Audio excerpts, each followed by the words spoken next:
Редењето на мозаици е најомилената игра која ги бранува страстите на станарите во малиот групен дом за деца без родители во Берово.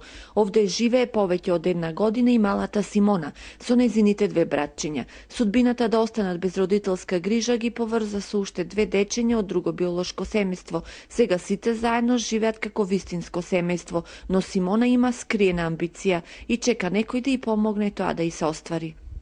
Кога ќе пораснам, сакам да бидам наставничка и директорка.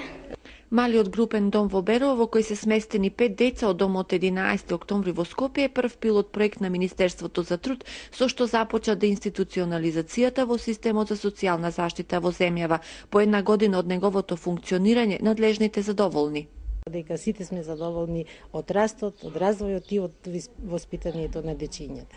Имаме форма на стамбени заедници со живење со поддршка на локално ниво, што значи дека големите институции за третирање на лица со ментален хендикеп кој што е Демир Капија, ги вадиме и живеат со петорица до шесторица во мали стамбени заедници со поддршка. До сега се отворени и 10 станбени единици каде се сместени 40 корисници од заводот од Демир Капија, инаку Министерството за труд и социјала во рамките на деинституционализацијата до 2018 во континуитет ќе отворен издржавава вакви форми на згрижување. До крајот на годинава беше најавено и формирање на уште 4 мали групни домови по примерот на Беровскиот, конкретно во кои градови и до каде реализацијата на проектот не се открива.